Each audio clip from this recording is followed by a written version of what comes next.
Sorry for the delay. So I hope everybody have a good morning. My name is Sia Slayton, and I am helping to open up our afternoon workshop for how to teach effectively online. So as many of you, or if not all, have the experience of the situation COVID brings to all teachers around the world is that we are being challenged to be able to teach efficiently and effectively online to make sure the education has no for students has no gap.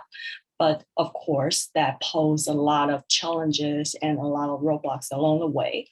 So we hope that today's workshop can give you some insight of how we can do this. Of course, there will be some try and error, but hopefully this is something useful for you guys. Next slide, please. So yeah, as you can see, sometimes the way that you think, the way that you think that you are going to be able to do, not necessary is the way that it's going to look like. And probably most of us feel like how we actually feel like want to throw the computer out of the window sometimes. So next, please. So during our two hours of workshop, the first hour, we will have an intro just like right now. And later we will show you a video that many of our advisors compile a list of the useful and more user-friendly resources for you. And in the end of the workshop, we also compile a list of tools that it comes in handy when you really need it. For the second hour, we will break into our regional advisor Q&A time.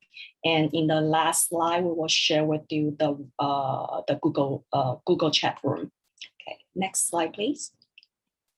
So during the first hour, the video topics, the first part that we will be talking about is something that comes with Google Suite feature like Jamboard and also Pear Deck. And so later, our advisor will show you how to use that. Then the part two, another advisor will share with you some classroom management skills and also like the analog approach of online teaching.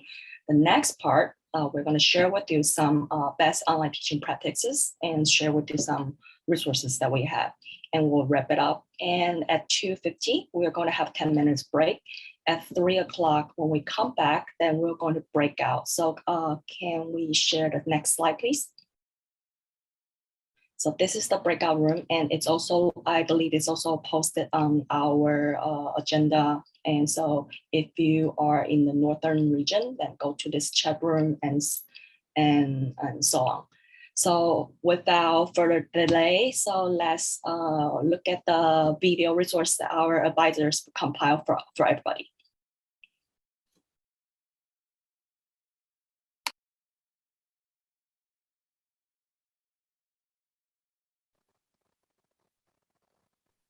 All right, hello everybody, welcome. I'm going to introduce myself first. My name is Tom Bechkahazi, and I will be one of the advisors for the Central region. And today we're going to be talking about effective online teaching.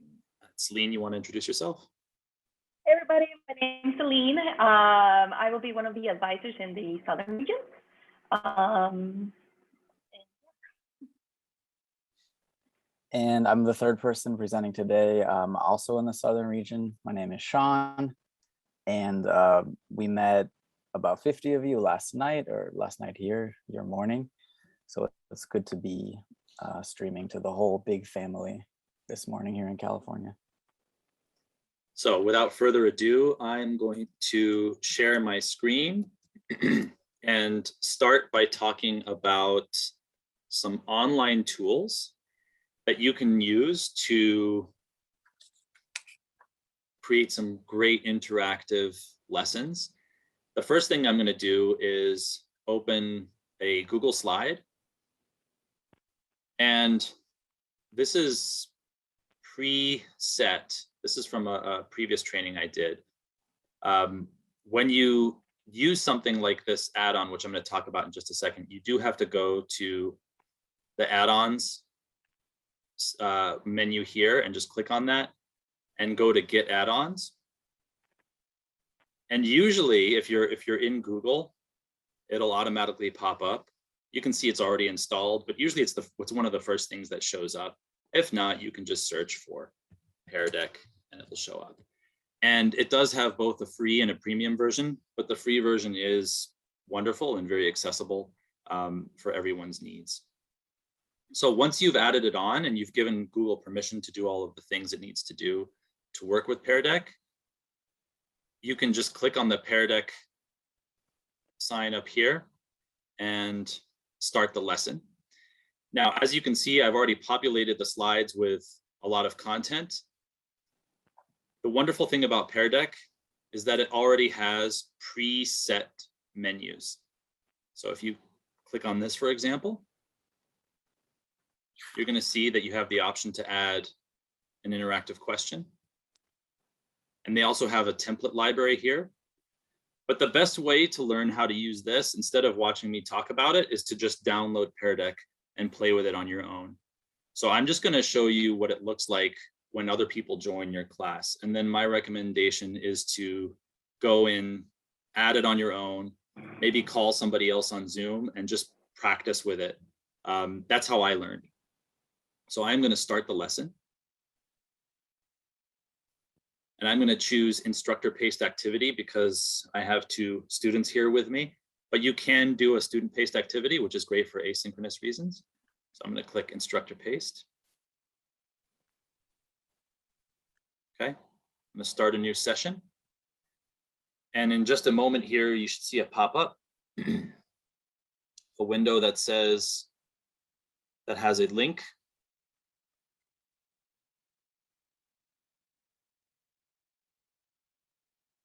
All right. So you can see here that there's the URL. It says joinpd.com. So what I like to do is I like to put that in the chat. Sometimes the hyperlink doesn't activate when you put it in the chat. So you have to remind your learners to copy and paste the link from the chat into the URL. Then you can see the join code here. So as the learners join, they're going to be given a prompt to enter the code. I also like to copy and paste the code into the chat. That way, there's no confusion. And sometimes it takes a while. One thing to note, excuse me, is that when learners first use this, they do need to sign up through Google. So depending on the context of your teaching environment, you might want to build in an extra 10 or 15 minutes at the beginning of class and sign everybody up for a Google account. Once they have that account, then it's just a matter of clicking yes through a couple different permission windows. You can see that my 2 students are joined, so I am going to start the class. Okay. So there's a couple of nice pre-made screens. Again, I told you about those templates. And the wonderful thing about the templates is that you can click on them and edit them as you see fit. So I can actually display this at the beginning of class. This can work for higher level learners. Of course, for younger learners, they won't be able to read any of this. You'll have to walk them through it. And as always, it's nice to see the join code displayed here at the top right corner of the window. So if learners do get dropped, they can come back and join at any time. It's always nice to include several different instruction slides just to walk the learners through what's going to be happening. And the great thing about Pear Deck is its interactive options. So the learners right now, they are seeing an option to put a text box. They're also seeing an option to draw. And when I mouse over the bottom of my screen, you should see this menu pop up. And I can click on show responses and everybody gets to see this. So you can see one of my learners wrote, "It's fun." Right? So they're answering the question. And again, this is all fully editable. So you could just say something like, draw a red letter A, and they can do that, or type a red letter A. So it's very editable in terms of how you, or what your teaching context is. Okay, I'm just going to skip ahead to a couple things. And I'll be sharing this presentation, an edited version of this presentation on the Drive, and hopefully you guys will all have access to it. So I'm just going to skip through it. This is another great option. So the learners are seeing a true and false pop-up on their screens. And when I click show responses, it's kind of like taking a poll. So I get to see what people think and how they're doing. Again, I'm going to skip through all of this stuff. This is another great option in Pear Deck. Learners can see colored dots that they can click and drag or tap and drag on if they're on a tablet over the appropriate response. And I can see it in real time. Okay. And again, all of this can be edited. The other great thing is the lock screens option down here in the bottom corner. So if students are drawing inappropriate things, or if they're typing things and you realize that they're just not focusing on the task at hand, you can lock the screen and then they can't interact with it anymore. So you can just take a timeout and explain something. And then when you're ready, you can unlock again. So I just wanted to give a brief introduction to Pear Deck as a tool that we can use. It's something, like I said, best learned through practice. Download it, add it onto Google Slides, and then just play around with it. Look at the different templates. I'm actually going to end this session. Now, the last thing that you can do, excuse me, and I recommend taking pictures of screenshots, for example. If I go back up to this. Also, if you have the premium version, it saves every panel and you can go back and look at it later in Google Drive, but we're not going to do that. Okay, we're not going to do that. Oh, wait. So now we're back in Google Slides. So again, yeah, I recommend going into the template library. They have lots of bell ringers and exit tickets that you can click on like this. And after a moment, it gets added into the slides. You can see here it is, and I can go in and edit it. So that's Pear Deck. The next online tool I'm going to talk about that is really versatile, excuse me, is Jamboard. Again, it's accessible through Google Drive. You can also just open a new Google window and type Jamboard, and it'll take you to this menu. It's really, really easy to use. You click on the plus sign in the bottom right corner. It opens up a new jam. And all this is just a virtual whiteboard. So the first thing I do, depending on the context, is share, because I want my learners to have access to the same material that I'm sharing. And I always change the sharing properties to anyone with a link, and I change this to editor. That way there's no issues with signing into the wrong Google account. Once this is set to anyone with a link and editor, I copy the link, I put it in the chat, and in just a moment here, you should see the learners join up here in the corner. So there they are. Jamboard is really nice because it doesn't have an overwhelming tool menu. For younger learners, there's a nice drawing option. There's a couple different tools and just a few different colors. So you could say something like, hello, everybody. The first thing you should do is write your name and draw your name, and they can do it like this. Right? For your older learners, they can click on a text box and type their name. Like that. There's also sticky notes that they can write their name in, like that. If you want to create a separate board for each of your learners, that's very easy to do. If you look up here at the top of the screen, the little right caret, click on that, and you can create as many slides as you want. And if you prepare for the class ahead of time, you can put a student's name on each slide. And that way they can navigate to their slide on their own time. And if you don't want to do that, you can just have everybody work on the single Jamboard. Now, I know some of you have really large classes. So again, this is going to depend on your context. But it's nice that there's not a lot of options because everything is really easy to use. There's a nice eraser tool. And as the owner of the board, you can clear the frame at any point. Another wonderful thing you can do is set a static background that can't be changed by any of the learners. And you can do, for example, a Google image search for something. And then you can add the image directly to the Jamboard. And then learners can interact with this. So you could have, maybe for younger learners, you could say, draw triangles on the eyes. And you're going to see a lot of triangles pop up, right? Clear the frame. For older learners, maybe you could have them write out the word of what they're looking at. And because it's Google, everything is automatically saved. So if you create separate boards, separate pages for each learner, once they're done, you can go back and assess their work as needed. Again, like with Jamboard or like with Pear Deck, the best way to learn how to use this is to just play around with it.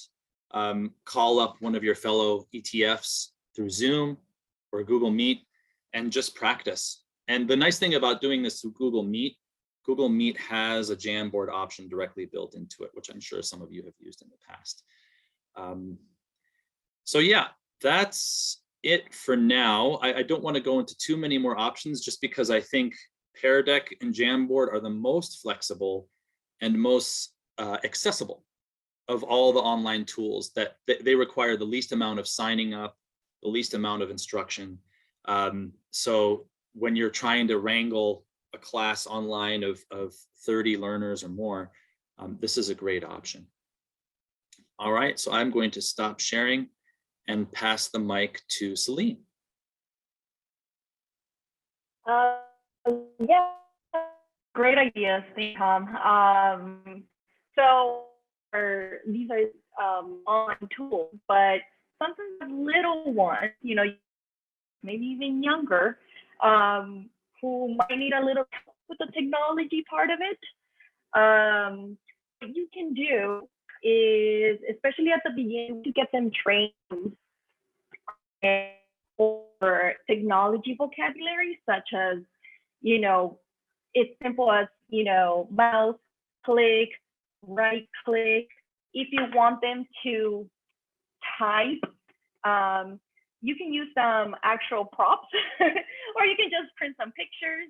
But I always find it really helpful for the little ones so that they can actually see, you know, what you're doing. If, like I said, if you don't have, yeah, see, Tom is a good student. He's showing me his mouth. If not, you can just do pictures. You can do it like this. You can write some English on them or in some Chinese as well. You can use, I usually keep 2 sets of my cards depending on what I want them to do. If they're, because all of our students will have different equipment. So some might have PC, some might have a tablet. So you want to show both of them. Especially if you're using Jamboard and Pear Deck, you know, you have to train them to use or understand your commands such as drag or draw, and we want that vocabulary to be really drilled in so they, you know, they can get into the habit of it. It does take time, you guys. It's not gonna, you're not gonna be able to do it in the first week, but be patient. Your students will eventually get it. They love using technology. They love touching things. They love drawing. So if you can provide them with some visuals, maybe perhaps some props. So microphones you will probably have 30 students in your class. We want them to learn about netiquette, when they come in, establish the routine to turn off their microphones, or if you're calling on somebody, to turn on their microphone. Again, you can use a prop, you can use a picture, and that's totally okay. I got this at local 99-cent store. They love seeing it. So your cameras, remember, we also want, you want to see their faces, you want to make sure that they are on task. So you can have a picture of the camera so that they understand that their camera should be on, which takes me to my next point. Parents, communicate with your parents. Make sure, especially for the little ones, that a parent is near them, at least that they don't leave the room. They will be a source, trust me. Even if it's just help your child draw, or help have your child sit down. They can help you with all of those things. So make sure you're communicating with them. And of course, your co-teacher is there to help you as well. Make sure you know your role for the both of you. Online stuff can be is a little of these things, but communication, of course, is the key. So like I said, with the little ones, it's to keep them engaged. You always, of course, like I said, visuals, props. My little ones, where did my puppet. If you don't have a co-teacher, or if you want to make this go a little bit faster, you can have a puppet. Hello. And they can be your speaking buddy. If you're just teaching them to say hello, hello, hello. And then you take the puppet away and you say hello. And then you use your own body language to get the students talking. Get your own body language going. If you want to hear them talk, of course, you can bring up the microphone. If for attention getters, again, maybe their microphones are off, but you can say, this is supposed to be a dragon, but if you have an alligator, you can say alligator, and you can see that the students should be going chomp, chomp, even if their microphones are off, or everybody put your hands up. And hopefully my other two students will put their hands up. Yeah, there we go. Awesome. So remember to use anything available to you. Little ones are very receptive to body language, TPR, from you, not just for them as a learning tool, but from you. They will pick up those visual cues. When it comes to rewards, of course, you can do so many things. My first one, which is very easy, I actually have a printed list of verbal praises. Instead of just saying, great job, good job, just to get you in the habit, and you can paste this next to your monitor, so that they get used to hearing other words, and they love hearing those, stellar, awesome. What else do I have here? Woohoo, sweet. The little ones really, really respond to these. If you can have them on an image, that's great. If you can do animal voices with them, that's great too. But again, for the little ones, older students, if you want to reward them at the end of class, I have some really cool websites that you can use yourself. Let me show you the first. Let's see. So, if you tell them, if they do their work and if they behave, then, all right, guys, so you have to turn on your microphones for this.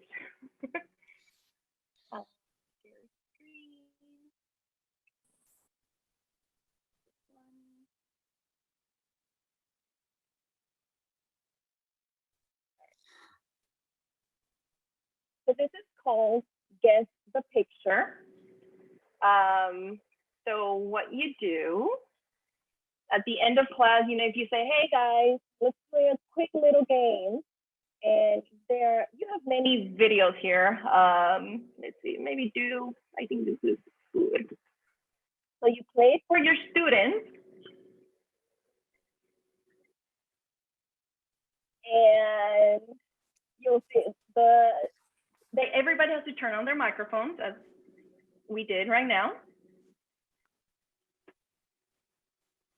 So if you know the answer, shout out your answer.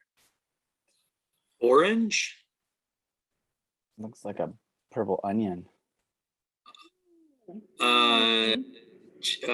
Burger? What do you see? What do you see? Mango. Oh, it's a hamburger or cheeseburger. Hamburger. Yeah.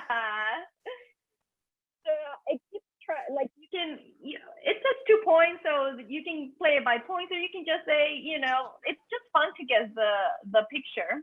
And each video will have about so this one is 5 minutes. So this is something that you can use at the end of your class. All right, guys, what is this? What do you see? Speaker. AirPods. AirPod. AirPods. Oh, it's the AirPods. Earphones. Toilet. Yeah. AirPods. earbuds. Earbuds. Yeah. Earphone. Or earbuds. Right. Very clean. There are so there are so many videos here that you can use as a reward. They love guessing games. Another game that your students can that you can use as a reward is a puzzle. Okay, let me enter the room. So we will show all of these links, by the way. So don't worry about that. So what you can do is you take your link and then you share it. If I can find my chat box, here we go. You share the link in the chat box. Students have to enter a nickname. The only downside to this website is that you can only 8 students can enter per room. So you have to create multiple rooms if you want your whole class to join.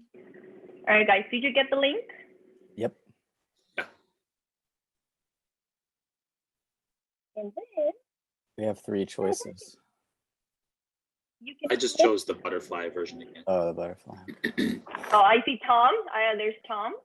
Yeah, I chose the same one. I just wanted to keep it in the theme of yesterday's workshop and you saw a video by with Edgar. So let's see if I can. Yeah, I think this one goes here.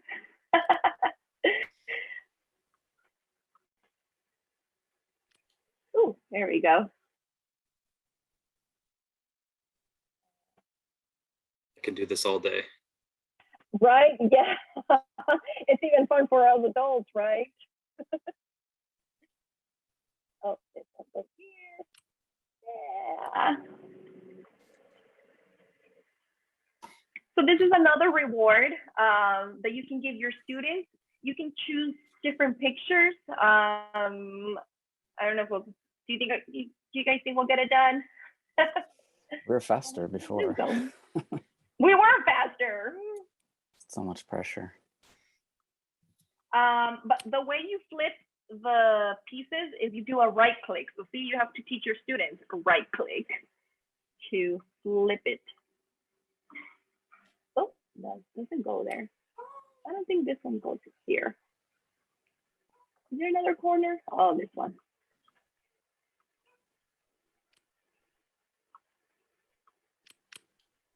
There we go. No, that doesn't go there. Mm. There we go. All right, guys, we're almost there. This is 20 pieces. You can do up to like 200, but of course we want to do it quick for the younger students. 200 pieces, I don't know how long that could take. Um, but once you get going, I think now. Oh, there we go. Where's that other piece? Are we missing a piece?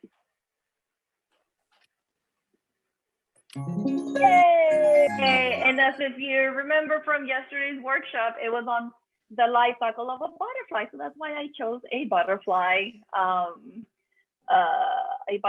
puzzle. You can use this as a reward, or you can use this as a warm up. So at the, when you're establishing your routine, a warm up is a great way to get your students thinking about, the rest of the class. So if you're doing a lesson on butterfly cycle and you do this as a warm up, then the students are like, oh, we're learning about butterflies. My last tool for you guys is a wheel decide. When you're managing a class and you want to give each student some speaking time, but maybe you don't know how, you have so many students, and of course you don't want to always choose the same student. You can do the popsicle stick way, where you have all of the students' names in a bucket with their name, and choose popsicle sticks, and that way you separate the students that already have been given a turn and the ones that still need to talk in class. Or if you want to make it more,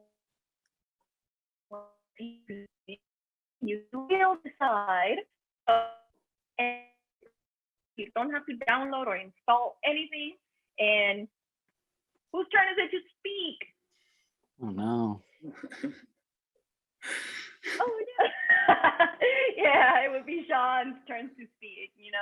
If you're talking about the butterfly stages, hey Sean, what's the first stage of the butterfly life cycle? I forgot. Do you remember? Is it the caterpillar? I'll count it. Yeah.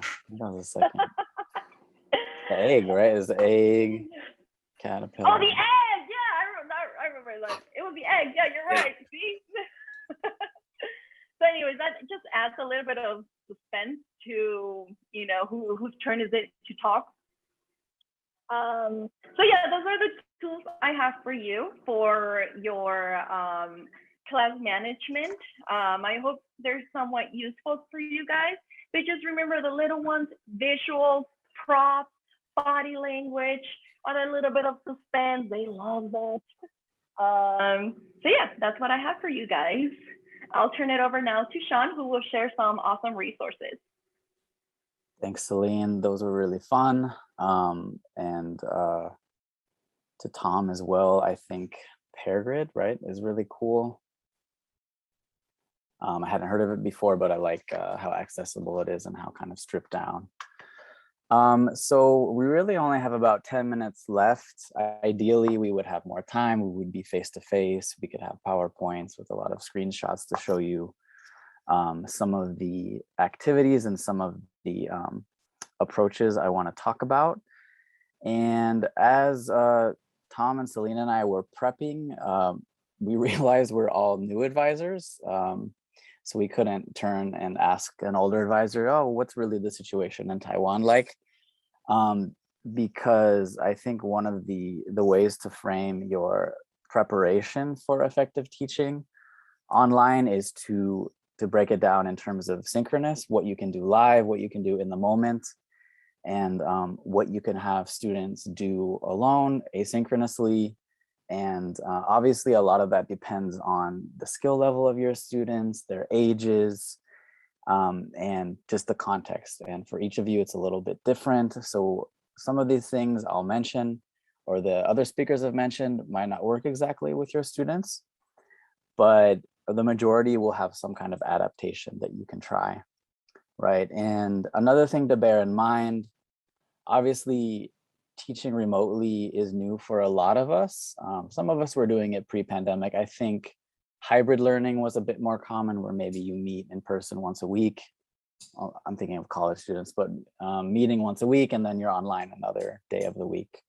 So it's definitely something that's here to stay. Not everything will be online, hopefully, in the future, but some part of it will be. So as much as you might be dreading it, this is really good practice. So in the future, when you're teaching online, you're like, this is easy. I did this in Taiwan when there was a pandemic and all this stuff. Another thing to bear in mind is that I think with teaching in Taiwan, we're all pretty lucky that Taiwan is a fairly developed country for the most part. They have great access to the internet and to a lot of tech inside and outside of classrooms. And Thomas or Celine or any of the other advisors can probably attest who have spent time traveling or teaching in developing countries or working with teachers from developing countries, is that this whole teaching remote process has been a real struggle. A lot of them haven't seen their students for about 1.5 years, or they're just slowly getting back to the classroom. So they've been relying on things like actual physical paper, students coming to the school on a motorbike once every 2 weeks from the mountains where they live, or being able to connect on WhatsApp or some kind of messaging tool whenever they can access the internet. So that, I think it's important to kind of bear in mind that we're all going through this to a certain degree. And our situation in Taiwan is, I think we're in a pretty good spot in terms of what we have available to us, right? So I wanted to talk about how to approach synchronous best practices. And again, some of you will say, oh, this won't work for me. My students are too young, right? So it's not ideal for all of us, but I think a classic that comes with a lot of online management software is breakout rooms. So again, this will depend on the age of your students and, you know, considerations like how big should the breakout room be? Should it be 2? Should it be 5? But they're a good option to have, especially when you need them to work together and you need a break from speaking. And a lot of software has features where you can pop into the room, either announcing yourself or not, just kind of omnisciently watching and checking in on them. So again, it'll just depend on your context, but that's a good option to have. With synchronous teaching online, I think a good goal for teacher talk time is to keep it no more than 50%. It's so easy for kids to zone out if you're talking too much. So I think being very mindful of how much you're actually talking is crucial, and you can build that into your lesson plan. If you were in me and Celine's presentation yesterday, we watched a video of an ETF from last year where he was very good with praise. And that's something that should definitely carry over into online teaching. It's simple, but it's really good to praise them and to let them know that they're doing well, just like Celine has her cheat sheet with about, how many? Yeah, 30 good things to say. A lot of these we forget, like bravo. We don't use that much in English, but it's a good one. Yeah, other small things that can be good to remember with teaching online is when students talk, which can be a struggle, can be rare. It's really important to let them go and to kind of flow, because you don't want to be interrupting too much. You don't want to be correcting too much in the moment, because that's just going to discourage a lot of them from speaking up if they know they're going to be corrected. Of course, there's time at the end of a lesson where you can go through corrections, but you want to avoid that live, because it's hard enough to get them to talk, right? Okay, so really specific games you can try to boost student talk time as opposed to teacher talk time. One is called the mystery object game, and this can be something that the teacher demonstrates, or it can be something that the students do. And this is basically where the teacher or the students put an object in a box, it's concealed, and the students have to guess what it is. They can ask questions, or it can be flipped. You can have the person with the mystery object describing, giving hints, and the students have to guess. So, you know, that's something that can be returned to. Obviously, you don't want to do that every day, but once a week, once every 2 weeks, take turns, and then you kind of build up anticipation for that game. Other things to get them moving around, instead of just doing a true and false kind of game, you can have them stand up or sit down for true or false questions. They're not going to realize it, but there are certain things that happen to the body when people are moving that usually makes learning a little bit easier and a little bit faster, just chemically what's going on in the body. Some of you really will like music, so you can incorporate singing, chants. Obviously, little kids tend to like this a lot more. They just automatically get into it because they tend to be a little bit more musical and have less inhibitions, right? You can have ask a classmate activity, discussions, and then if you have maybe like high school students, again, getting back to breakout rooms, or you could have debates as well. So this is getting into a little bit more advanced territory. But a big goal is to reduce screen time, right? Because we're all on screens too much, and ironically, we're looking into screens right now. But so I mean, we're trying to reduce screen time, especially for students if they're at home most of the day looking at their device, their computer, or their phone. We want to kind of break it up, because we have to remember that students and people in general learn in different ways. Obviously, we rely on the visual a lot, but some students don't learn very well visually. So they really learn better through movement, through doing, kinesthetic learners. Or you might have students that can learn really well just from listening to a lecture, listening to a video. Most of us are some combination, but it's good to kind of frame your teaching prep in terms of, okay, is this all visual? Okay, maybe I need to rethink this lesson plan because it's too visual. I need to get some more movement involved, right? Okay, so when we were talking again, we weren't sure how asynchronous learning really works in your context.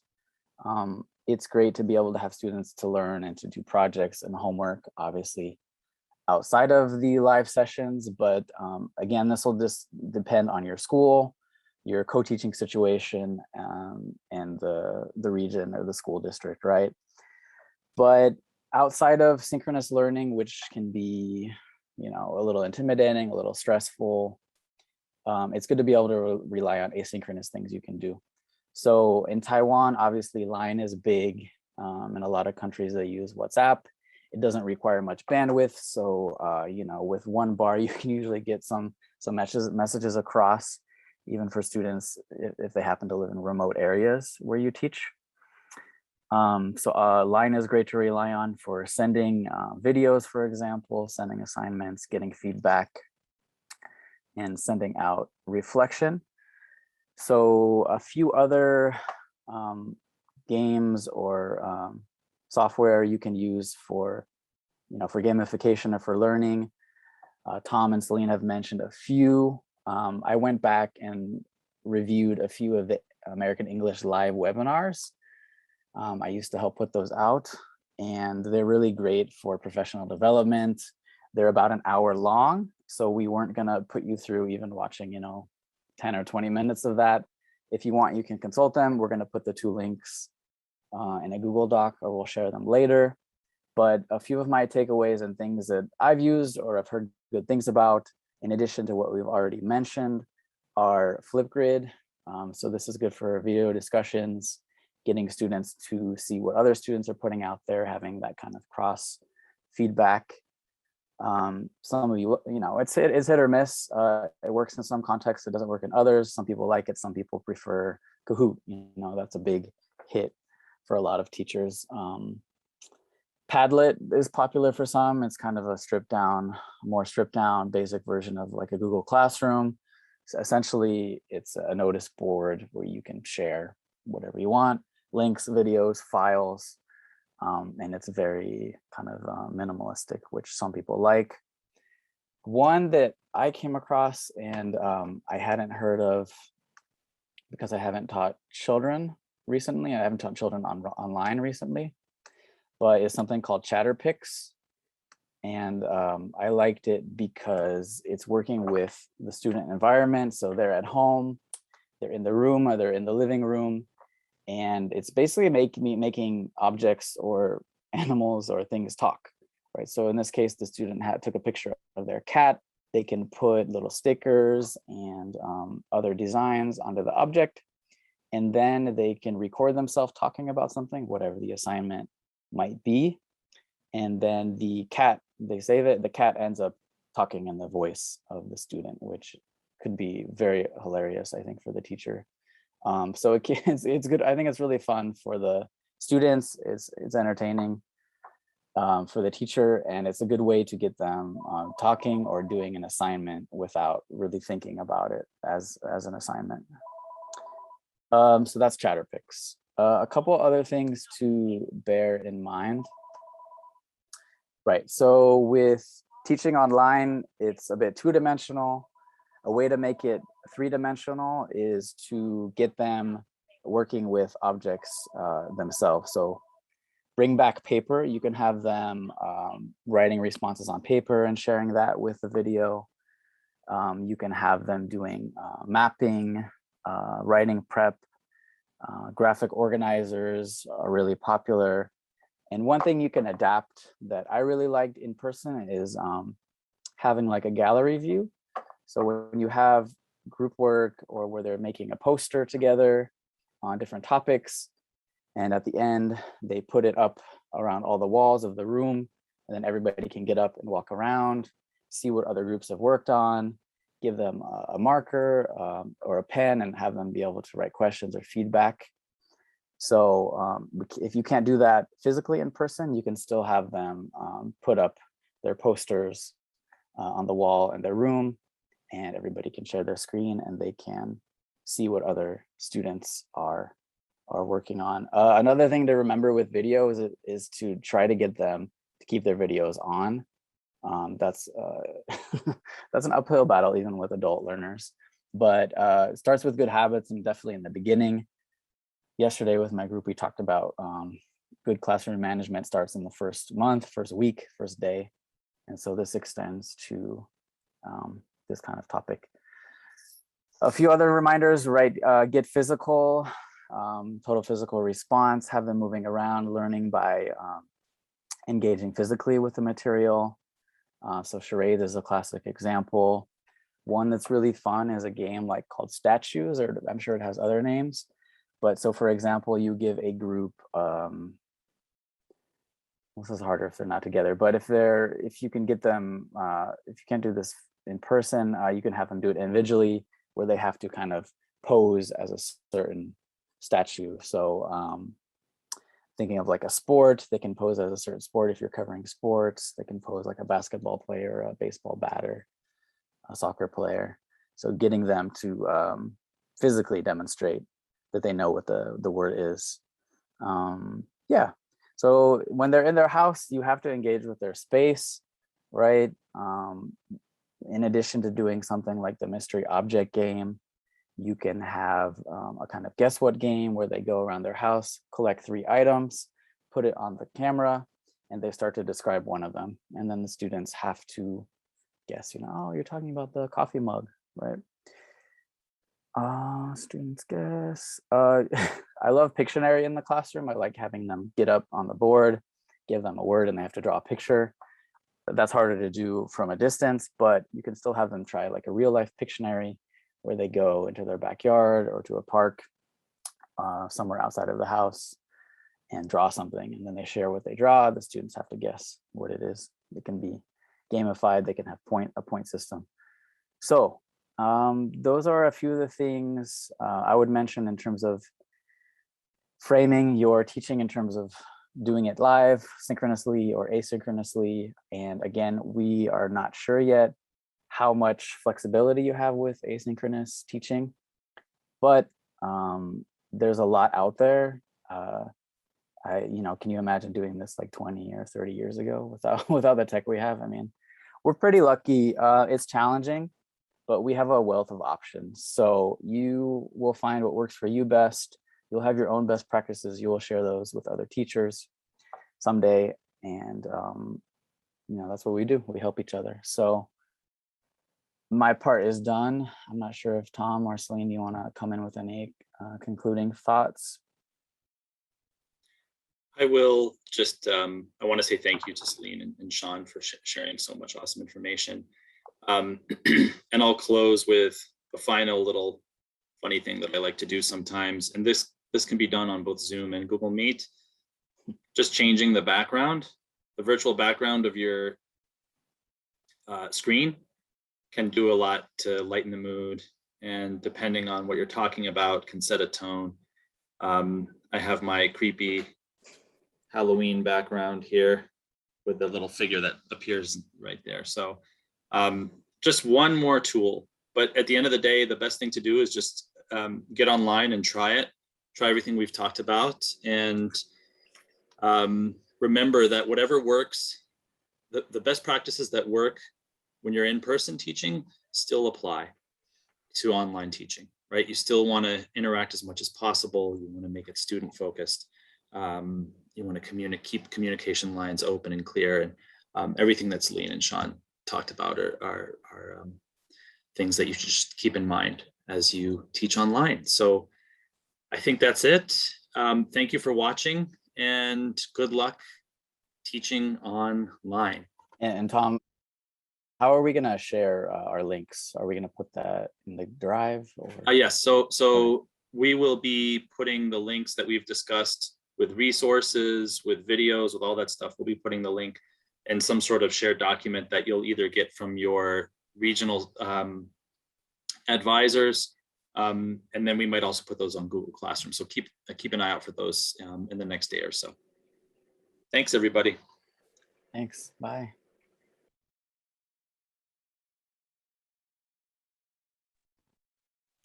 Okay, so thank you everybody for watching this video, and thank you Tom, Celine, and Sean to record it. They're still in the US, so it's hard for them to participate right now.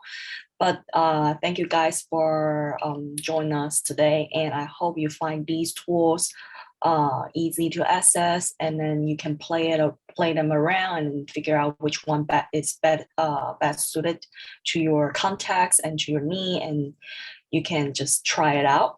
So we're gonna take a 10 minutes break, and right now it's 2:56. So how about we come back it's optional, but if you have some question, you play around, or you have some ideas, or you're not sure about something, you can go to your regional group and ask your advisors about what you want to talk about. So we will be there at 3:06. Okay, so I'll see you guys there. Bye.